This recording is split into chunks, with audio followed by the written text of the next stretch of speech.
इतने दिन के सत्संग से अपन ये जान पाए कि मनुष्य जो करना चाहे कर सकता है। प्रारब्ध के भोग तो भोगने पड़ेंगे, पर पुरुषार्थ शक्ति के द्वारा जो करना चाहे कर सकता है। बंधन में भी पड़ सकता है और बंधन से छूट भी सकता है। बंधन से अनादिकाल का बंधन है, पर अनादिकाल के बंधनों को तोड़ सकता है मनुष्य और अच्छे से अच्छे कार्य को कर सकता है, क्योंकि मनुष्य के अंदर बहुत शक्तियां हैं, अपार शक्ति भरी हुई है इसके अंदर। हम जो उन शक्तियों का सदुपयोग नहीं कर पाते, अगर उन शक्तियों का सदुपयोग करें तो जो करना चाहें सो कर सकते हैं। प्रारब्ध भोग भोगने पड़ेंगे, जो प्रारब्ध हो चुका वो भोगने पड़ेंगे, पर वर्तमान पुरुषार्थ के द्वारा व्यक्ति सब कुछ कर। पुरुषार्थ ही देव है, सबसे बड़ा देव हमारे अंदर पुरुषार्थ है। पुरुषार्थ कहते हैं अपनी वर्तमान की हुई मेहनत। तो ये पुरुषार्थ के द्वारा व्यक्ति सब कुछ कर सकता है। अगर मले अपने आचरणों को सुधार ले, अपनी आदतों को सुधार ले, तो अच्छे के अच्छे सद्गुणों को धारण करके बड़े से बड़ा बन सकता है। सद्गुण धारण करके, और यदि दुराचार को धारण करेगा तो नीचे से नीचा गिर सकता है।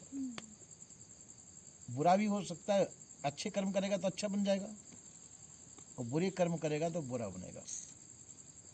मान सम्मान के काम करेगा, मान सम्मानित हो जाएगा,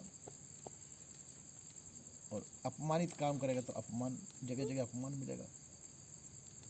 आपने कई लोग देखे होंगे प्लेटफार्मों पे पड़े हुए, मैले कुचेले कपड़े पहने हुए पड़े हुए हैं, कुछ मिल गया झूठा सकरा खा लेते हैं। ऐसे देखे होंगे कई लोग। आप उनको देख करके आपके मन में दया आती होगी, कुछ घृणा भी आती होगी। वो पशु जीवन से भी ज्यादा गए भी थे। मनुष्य जीवन है उनका, मनुष्य जीवन में भी वो पशु जीवन जी रहे। तो क्योंकि बुद्धि उनकी मानवीय नहीं है, बुद्धि उनकी मानवीय न होने से ऐसा होता है। तो इसलिए मानवता हमको धारण कर चाहिए। मानवता कहते हैं विवेकवती बुद्धि बनानी चाहिए। विवेक सबके पास मौजूद है, अपने विवेक को हर एक व्यक्ति जगा सकता है। उसके लिए हमको चाहिए कि संत गुरुजनों का मार्गदर्शन चाहिए। संत गुरुजनों का सही मार्गदर्शन किया जाए, लिया जाए, उनके प्रति श्रद्धा रखी जाए, तो श्रद्धा से और पुरुषार्थ के द्वारा हम जो बड़ी से बड़ी शिक्षा को धारण करके बड़े से बड़े व्यक्ति बन सकते हैं। पर बात क्या होती है कि हम कुछ उसमें अपराध भी कर जाते हैं। हम बड़ा तो बनना चाहते हैं, पर बड़े बनने के लिए कुछ अपराध कर जाते हैं। तो उन अपराधों की वजह से हम ऊपर को नहीं उठ पाते। आलस है, प्रमाद है, ये नाना प्रकार और भी कई वो है अपराध हैं। उन अपराधों की वजह से हम ऊपर नहीं उठ पाते। अगर अपराध रहित हमारा पुरुषार्थ हो तो जितना उठना चाहे उतना उठ सकते हैं, जितना भी उठ सके। अपराध रहित हमारा जीवन होना चाहिए, निरपराधी जीवन होना चाहिए। निरपराधी जीवन का होगा। अपराध किसे कहते हैं? पापों से। पाप युक्त कर्मों को अपराध कहते हैं। यदि हम पापों से रहित हो जाएं तो निष्पाप हो जाएंगे। निष्पाप व्यक्ति निरपराध कहलाता है। तो जो निष्पाप व्यक्ति होगा वह शुद्ध पवित्र मनुष्य होता है। उसके अंदर सभी सद्गुणों का निवास रहता है, पर उसके अंदर अभिमान नहीं आना चाहिए। अभिमान आते ही उसके अंदर वो सद्गुण जो है दुर्गुण में बदल जाएंगे। अगर मनुष्य सद्गुणी मनुष्य के अंदर भी यदि अभिमान आ जाएगा, अहंकार आ जाएगा, तो सद्गुण दुर्गुण में बदल जाएंगे। और यदि दुर्गुणी मनुष्य है, वो अहंकार का त्याग कर दे, अहंकार का त्याग करने पर वो दुर्गुण जो है निकल करके सद्गुणों का निवास उसके अंदर हो जाएगा। इसलिए हमारे को ये सोचना चाहिए कि हमारे पास बहुत बहुमूल्य मनुष्य शरीर प्राप्त है, और ये मनुष्य शरीर ये जरूरी नहीं कि अगले जन्म में मिल ही जाए। इस समय मिला है, अगला जन्म जाने किसका मिले। और मनुष्य शरीर के अलावा किसी दूसरे शरीर में कल्याण हो नहीं सकता है, वो परवश जीवन होता है। दूसरा मनुष्य जीवन जो है सुवश है, इसमें आप जो कुछ करना चाह कर सकते हैं। और मनुष्य जीवन के बाद में पशु जीवन जो है वो आपके बस में नहीं है। वो जो है कि जैसी उसकी प्रवृत्ति होगी उस प्रवृत्ति के अनुसार होगा, और पराये के हाथ में होगा। अब ये गाय है, गाय को आप बांधेंगे तो बंध ही रहेगी, चारा डालेंगे तो खाएगी नहीं, तो अपने आप ही खा भी नहीं सकती है। इसी प्रकार से हम दूसरे के पराधीन हो जाते हैं पशु जीवन में, और इनमें विवेक भी नहीं होता है पशुओं में, और मनुष्य में विवेक होता है। तो विवेक के द्वारा वो सत्य असत्य का निर्णय कर सकता है, उचित अनुचित का विचार कर सकता है, बंधनों का विचार कर सकता है, बंधन से छूटने का उपाय भी सोच सकता है। पर बाध्य कि ये सब होता है किससे? सत्संग के द्वारा मार्गदर्शन मिले तब। अगर हमको सत्संग नहीं प्राप्त होगा तो हमारा मनुष्य जीवन होते हुए भी हमारा पशु जीवन रहेगा, और पशु जीवन होते हुए हम जो है अपना सुधार नहीं कर सकेंगे। कहा भी है, सकल पदार्थ हैं जग माही, कर्महीन नर पावत नाई। संसार में सभी पदार्थ है, और कर्महीन व्यक्ति उनको नहीं पा पाता है, कर्मों से हीन है। इसलिए हमको चाहिए कि हमको पूर्ण पुरुषार्थ करके अपने अंदर जो सद्गुण सदाचार है, हमारे अंदर जो गुण हैं, उन गुणों को उभारना चाहिए, और अवगुणों को निकालने की कोशिश करनी चाहिए। हमारे अंदर बुराइयां हैं, बुराइयों को निकालना चाहिए, और अच्छाइयों को ग्रहण करना चाहिए। दूसरे से दिखाई दे अच्छाई तो अच्छाई को ग्रहण करना चाहिए। अच्छाई को ग्रहण करें तो आप अच्छे बन जाएंगे, और बुराई को ग्रहण करेंगे तो आप बुरे बन जाएंगे। ये आपके हाथ में अच्छा बनना है कि बुरा बनना है। तो इसी प्रकार से हमको चाहिए अपना जो हमको बनना है वैसे गुणों को हम धारण करें, उन गुणों को सीखें, संतों से सीखें, पुस्तकों से सीखें, सदग्रंथों से सीखें। उनको धारण करने के क्या नियम है, इन नियमों को भी सीखना चाहिए। तो जे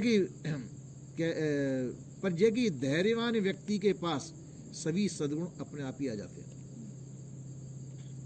धैर्यवान जो व्यक्ति होता है, जिसमें धीरज है, और तो जब उसके अंदर जो अपने आप ही सब सद्गुण उसके अंदर चले आएंगे, कि उसके अंदर धीरज है। पर बात है कि धीरज जो है उसको संभाल पाना बड़ा मुश्किल है।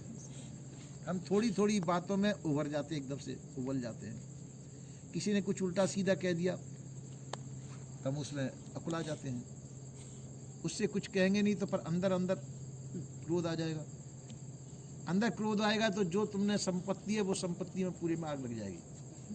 जो तुमने सद्गुणों को धारण किया है और जो तपस्या की है ना, अंदर क्रोध आने में क्रोध अग्नि में वो जल के खाक हो जाएगा।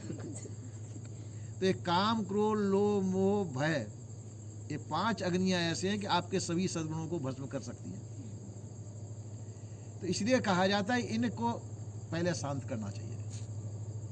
इनको शांत करके हम जब फिर जो करना चाहेंगे जो कर सकते हैं। उसके साथ में आपके पास पुरुषार्थ है। पुरुषार्थ के द्वारा आप बड़े से बड़ा पुरुषार्थ करके अच्छे सद्गुणों को ग्रहण कर सकते हैं। अच्छे से अच्छा व्यक्ति बन सकते हैं। आप देवता भी बन सकते हैं, राक्षस भी बन सकते हैं। देवता दानव बनना आपका काम है, जैसा भी बनना चाहे। पर यह कि स्वार्थ आदि को त्याग दीजिए। काम, क्रोध, लोभ, मोह, भय आदि को त्याग दीजिए, और सभी प्रकार के स्वार्थ जनित जितने भी संबंधी कार्य हैं उनको त्याग दीजिए। तो सद्गुणों का निवास आपके अंदर रहेगा, और ये जो रहते हैं अहंकार के ऊपर निर्भर रहते हैं। जब तक हमारे अंदर अहंकार है, अहंकार जनित सभी विकार हमारे अंदर रहेंगे, और अहंकार को त्यागने पे अहंकार जनित सभी अवगुण हमारे निकल जाएंगे। मतलब अहंकार का मतलब शुद्ध अहम तो होना चाहिए, शुद्ध अहम से आपका कल्याण हो सकता है। अशुद्ध अहम का त्याग करना है। शुद्ध अहम के अंदर आता है मैं चेतन हूँ, ज्ञान स्वरूप हूँ, अजर अखंड विनाशी हूँ, ये शुद्ध अहम है, ये तो होना चाहिए। इससे तुम्हारा अकल्याण नहीं होगा। पर जो अशुद्ध अहम है कि मैं शरीर हूँ, मैं फलानी जात का हूँ, बड़ा हूँ, पैसे वाला हूँ, ये शरीर अभिमान, शरीर के संबंधी जो अभिमान है, ये हमको डुबाने वाले हैं और हमारा अकल्याण करने वाले, कल्याण नहीं करने देंगे। तो शरीर को जो शरीर संबंधी जितने भी वो है अहंकार, इनको त्याग देना चाहिए, क्योंकि हम शरीर नहीं है, ये मिथ्या है। शरीर में रहने वाले जरूर हैं, शरीर में रहने वाले हैं, हम शरीर नहीं है।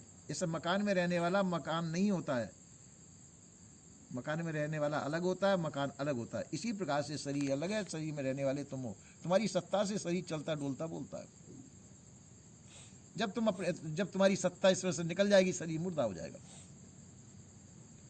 तो इसी प्रकार से इन बातों को जान करके हमको चाहिए कि हमको अपने आप सुधार की कोशिश करनी चाहिए। वो सुधार जब ही होगा जब अहंकारादिक विकारों को हम त्याग देंगे। अहंकार और अहंकार जनित जितने भी विकार है सबको त्याग करके हम शुद्ध साफ हों, और शुद्ध साफ होकर के हम सद्गुणों का अपने अंदर विकास करें। सहनशीलता को अपने अंदर बढ़ाएं।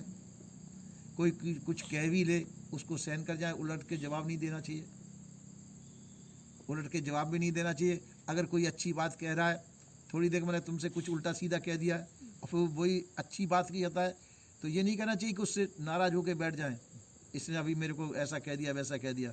अरे जब कह दिया फिर वो अच्छी बात करा तो अच्छी बात को ग्रहण कर लेना चाहिए। ये कब होगा? जब हमारे अंदर धीरज होगा। तो इसी प्रकार हर चीज हर समय पर काम की भी नहीं होती है और हर बेकाम की भी नहीं होती है। तो जिस समय किसी भी चीज का हम सदुपयोग करते हैं उस समय वह चीज हमारे काम की है, और जिस समय किसी भी चीज का हम दुरुपयोग करेंगे वो जो है हमारे बेकाम की हो जाएगी। तो संसार की जितने भी पदार्थ हैं उनका सबका सदुपयोग करना सीखना चाहिए, सबका सदुपयोग करना चाहिए, दुरुपयोग किसी भी वस्तु का नहीं करना चाहिए। शरीर भी है, ये साधन है, इस शरीर रूपी साधन का भी सदुपयोग करना चाहिए। शरीर रूपी साधन का सदुपयोग करेंगे तो शरीर के द्वारा आप अपना कल्याण कर सकते हैं, जीवन कल्याण हो जाएगा। मनुष्य शरीर है, ये पराधीन नहीं, स्वतंत्र है, स्वाधीन है, इसके द्वारा हम अपना जीवन कल्याण कर सकते हैं। तो इसलिए हर चीज का सदुपयोग करने की कोशिश करनी चाहिए, दुरुपयोग नहीं करना चाहिए। चाहे कोई व्यक्ति हो, वस्तु हो, कोई भी चीज आपके सामने आती है सबका सदुपयोग कर सकते हैं। पर किसी भी दुष्टि से दुष्ट व्यक्ति उससे अच्छी तरह से बोलो, बात करो, शिक्षाप्रद बात करो, उसकी समझ में आ सकती है। जैसे पहले भी कई जो है अंगुली मार डाकू वगैरह ये सुधर करके अच्छे बन गए, संत बन चुके हैं। इसी प्रकार से कोई भी व्यक्ति जो है जिस समय उसको ये भान हो जाए कि मैं वास्तव में मेरे अंदर अवगुण है, तो उन अवगुणों को त्याग सकता है। उसको ये महसूस होना चाहिए कि वास्तव में मेरे में गलती है, मेरे में अपराध है और मैं जो है निंदित व्यक्ति हूँ। निंदित होना कोई चाहता नहीं है, पर बाजे की कई परवसियाँ उसको निंदा की योग्य बना देती है, और जब उसको मार्गदर्शक कोई मिल जाता है ऐसा, तो वो उस कार्यों को छोड़ करके अच्छा व्यक्ति बन जाता है। पर ऐसा नहीं करना चाहिए कि रास बिरानी राखते खाए न घर का खेत, दूसरे के सुधार के चक्कर में हम अपने आप को बिगाड़ बैठे, ऐसा भी नहीं करना चाहिए। दूसरा चाहे न सुधरे पर अपने आप को बिगड़ने नहीं देना चाहिए। अगर दूसरे के सुधार में यदि हमारा बिगाड़ होता हो तो उस सुधार के पीछे नहीं पड़ना चाहिए। सबसे चीज ये है कि हमारा सुधार बरकरार रहे, हम जो है सुधरते रहें, बिगड़े नहीं, हमारे अंदर सद्गुण सद लक्षण बने रहें, और फिर यदि किसी का सुधार होता हो तो करना चाहिए, और नहीं तो अपनी शांति भंग नहीं करनी चाहिए। अपनी शांति भंग होती हो किसी के सुधार के लिए तो उससे थोड़ा दूर हट जाना चाहिए, अपनी शांति भंग नहीं होने देना चाहिए। तो शांति सबसे बड़ा धन है, उस शांति को अपने अंदर बनाए रखना चाहिए। वो अंतःकरण की शुद्धि के द्वारा हमको शांति मिलती है। उस शांति में जीवन होना चाहिए। शांति में जीवन जब हो सकता है, बाहर से अशांति नहीं, जैसे थोड़ी गर्मी लग गई अशांति, वो अशांति नहीं है। अंदर की जो नाना प्रकार की इच्छा, वासना, चाहनाएं जो हमारे अंदर, इससे अशांति होती है। काम, क्रोध, लोभ, मोह, भय, ये अशांतिदायक है। इन चीज़ों को त्यागना चाहिए। इन चीज़ों को त्याग करके हम शांति जीवन जी सकते हैं। और उस शांति जीवन में हम भजन कर सकते हैं और भजन करके अपना कल्याण कर सकते हैं। ऐसा संतों का मत है। बोलिए श्री सद्गुरुदेव की जय हो।